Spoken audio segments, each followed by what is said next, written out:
Hello again, it's Miggea. I wanted to show you the process of this February's reward for Patreon. So this year I decided on doing a creature creation theme. So every month I'll be combining 2 animals and a variable. And I made a little list there, so I roll a dice and you can see I'll choose one of these variables to adjust what the animal, ending animal, like has themed around it or whatever, if it's not already a holiday or something else going on. So the 2 animals I drew for this month were a plover and a snapping turtle. And then I rolled for centaur, which means I'm just going to slap one onto the front half of the other instead of trying to make like a cohesive design where I combine elements of both the animals into something completely new. So as a result, it's got a plover on the front, which is a little like shorebird, and it's got a snapping turtle on the back, which is a turtle that snaps. Pretty self-explanatory. Yeah. So for next month, I'm going to be doing fungulates again. So unlike this month?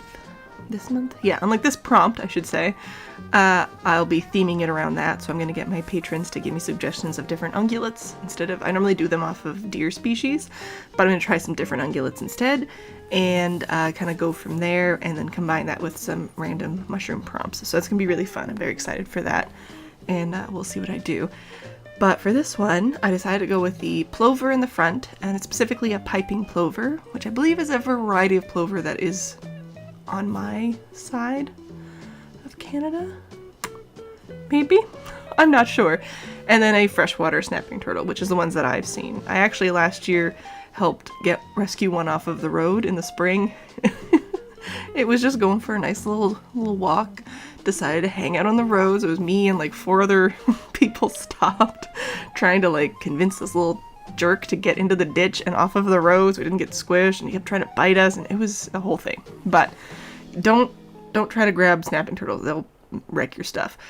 But we did eventually get it off of there. So yeah, I went with one of those combined with the plover, and then yeah, plover on the front, turtle on the back, little chunky short legs in the back, tall skinny legs in the front, which actually resulted in me kind of looking up some interesting animals to reference for the shape of it, because things like hyenas and some prehistoric mammals had that shape with those short back legs and long front legs. So I was trying to like mimic that with the little like short strong back end and the tall more delicate front end. And I mean, there wasn't a lot of iterations to go through. The centaur prompt kind of limits that part of it. And I didn't end up doing like a true centaur where like the back end is all turtle legs, 4 of them, and then the front is the bird. I could have, but I like the idea of doing this better, where it just resulted in like a 4-legged animal with 2 different sets of legs.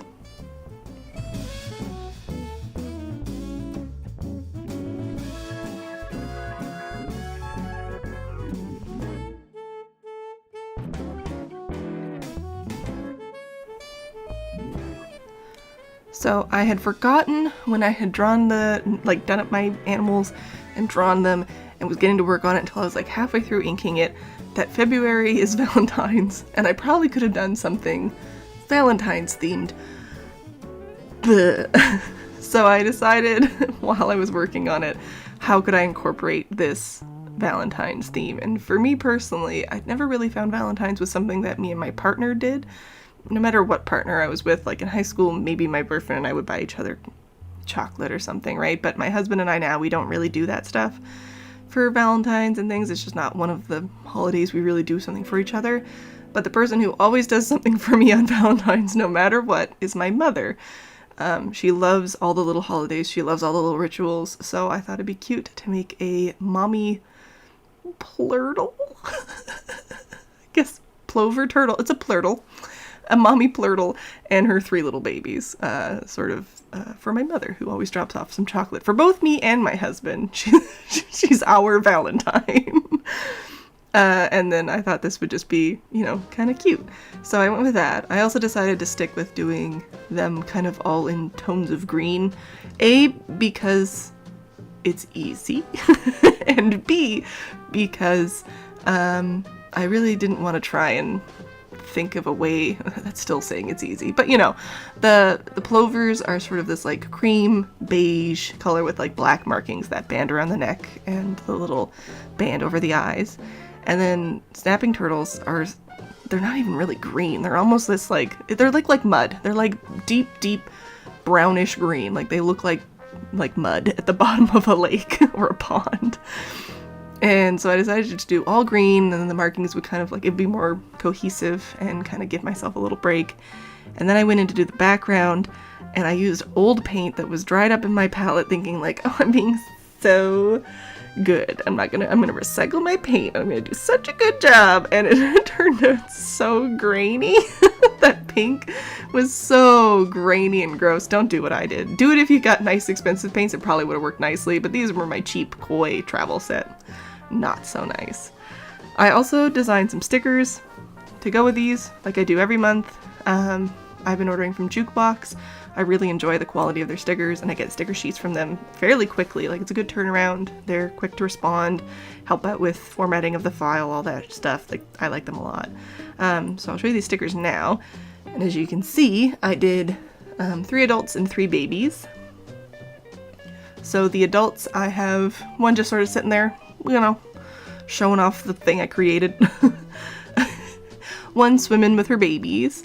And then the third one, I was trying to think of what they would eat as a species. What would a plurtle eat? And like plovers eat little invertebrates and stuff out of the sand. They like run around on the sand when the water comes in and out and grab the stuff out of it. And then snapping turtles eat anything that crosses their path. So I decided to go with a crawfish, which would be too big for a plover normally, but might be okay for something as big as a plurtle. Plurtle! What a fun word to say. And then I did the 3 little babies just sort of doing their own thing, and my favorite one of all of them is the little baby plurtle stuck on his back. He's so upset.